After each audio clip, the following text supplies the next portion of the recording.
everything is cryptographically protected. The reason it's called Turtle is it's fairly slow because of all the cryptography, and everything's encrypted in complicated ways to make it secure. I have the CD-ROM over there. There's also a website, turtle4privacy.org, where you can also download that stuff. The logo.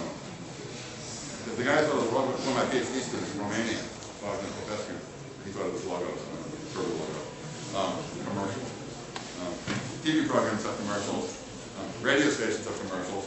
In Holland, movies have commercials. In Japan, books have commercials. Now in Romania, scientific talks have commercials. We have this master's program on parallel and distributed computer systems. I'll take a couple of minutes to briefly tell you a little bit about that. So what is it?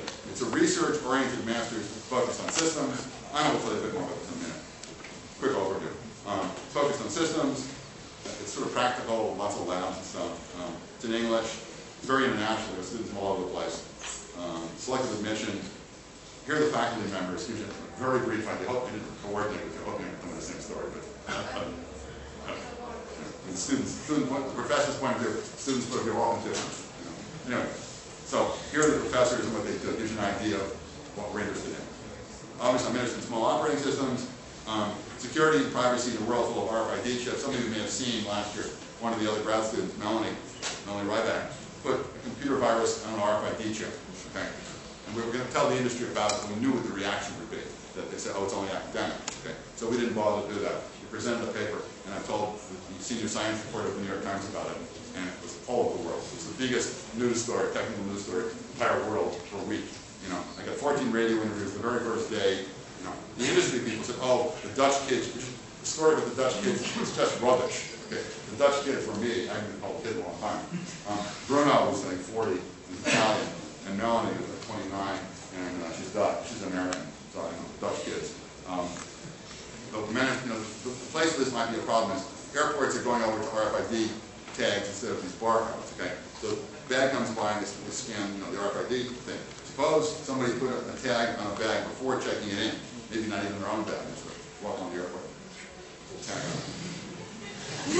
on. System reads the tag and infects the database, in the computer, the virus in it. There's lots of ways to do that. If you want to find out, look at rfidvirus.org and there's a whole story about that. But it infects the database, and it might install a backdoor so the intruder could get in without logging in properly, without having the password. Smugglers would like to do this. Terrorists would like to do this. Employees who have been fired might like to do this. A real problem, security problem, in fact. And the industry didn't, their reaction was, poo-poo. But not a good thing. Martin, another one of the professors, is interested in peer-to-peer systems, working on, for example, peer-to-peer TV, working on epidemic algorithms to spread information around the network, lots of interesting stuff he's doing. Francis, actually a woman professor, we have the same problem you have. There are no women students, one. There aren't enough women students, so there's no supply of women professors, so you do have one. She's working in multi-agent systems. For example, it's not one of her projects, but it's another project which is similar. Suppose it gets very hot. People turn on their air conditioners, and that requires more electricity.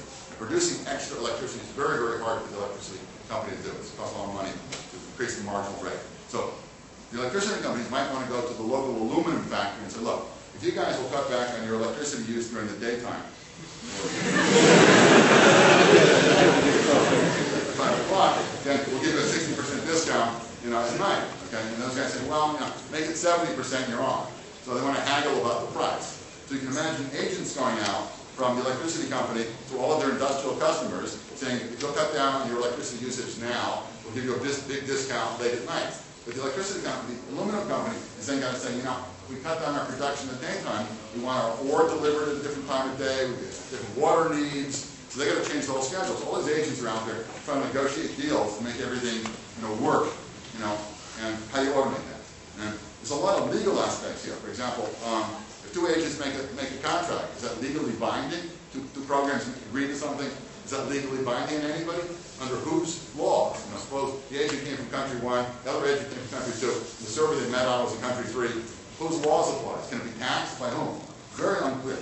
And so there's a law professor in our university who's also interested in some of these questions. We're working with this law professor. And she's also in the mix here to think about the legal aspects of all this stuff. Henry Baum, one of my ex-students, now professor, he's interested in parallel languages, parallel applications, parallel runtime system, parallel everything. Okay? How do you do many things at the same time? Those are good things to do. Bruno is a security guy, looking at security of mobile devices, also digital forensics. Suppose with all these computers and the internet, people are committing cyber crimes now. How do you, child porn, how do you track them down? How do you find evidence to convict these people in court? What constitutes evidence in a digital world? How do you prove it? Which means cryptography and applications. He's looking at that stuff. Kilman is working on grids, connect a large number of universities and companies, a very big system. You can send work out somewhere else and it gets done, get results back. And how to do parallel applications on the grid. Herbert's a young guy, a very clever guy, working on very high-speed networks, tens of gigabits a second, and also viruses which can spread on these networks very, very fast. How do you catch a virus spreading very quickly over these high-speed networks? And Guillaume is, as you might guess, Guillaume is French. Our faculty come from all over the place. We have Americans and Canadians, and Italians, and Germans, and, very mixed faculty. Give you an example here, a very quick example. On November 7th, 2000, the Florida Secretary of State's website was kind of a quiet little backward. You apply for a fishing license in Florida, you read the minutes of the Florida cabinet meeting. Then on November 7th, 2000, it became the third busiest website in the world because the Florida election results were being posted there. And a lot of people were kind of curious who had won Florida in the U.S. presidential election. The website collapsed instantly, of course. We needed it wasn't there. The question is, suppose you had lots and lots of potential places to put your servers. If your traffic doubles from 1 hit a day to 2 hits a day, you suddenly panic and spread everything all over the place. What algorithm do you use to determine where to put things? Well, we've been on Slashdot many, many times. Okay? I'm always doing controversial things. I'm always on Slashdot. And we've logged all of that. So we have very detailed statistics about what an actual flash card looks like. We've been at the center of it many times. When this guy Ken Brown wrote a book saying that Linus stole Linux from me, and actually I owned it, and if you use it, I get mad at you. That generated, I wrote a little answer to that. Type in Tanenbaum roles, Ken Brown, and you'll see my little answer. I don't think Ken Brown liked it very much, but I basically said, no, he didn't steal it. In fact, he did it worse. They got 700,000 hits the first day alone. There's lots of traffic. And then we can run Guillaume's algorithms, for how to do it with actual logs of real data to see how they would behave. That's very He's also interested in scaling dynamic content. Okay? We have this thing called the DOS 3. It's got 85 nodes on it, big rack, 4 CPUs per node. So it's got 340 CPUs, 4 gigabytes of RAM, 340 total, I think these almost done. 21 terabytes of space, 80 gigabytes, 80 gigabit links to other universities. That's a lot of bandwidth, 80 gigabits. Okay? It's a huge computing resource. There's 5 of these things all tied together. And the master students can play with this thing in their master's thesis and so on. So some of the courses, distributed systems, parallel programming, cluster computing, security, algorithms, very systems oriented kind of stuff. Okay. Procedure is a website with all the stuff on it. Deadline is, if you're in a big hurry, and we're in a big hurry, do it by the end of the year. We'll give you the answer in a couple of weeks. Otherwise, the deadline is February 28th. Tuition is €1,500 compared to $35,000 at Stanford. So we're cheaper than Stanford. There are loans available apparently, you pay back later.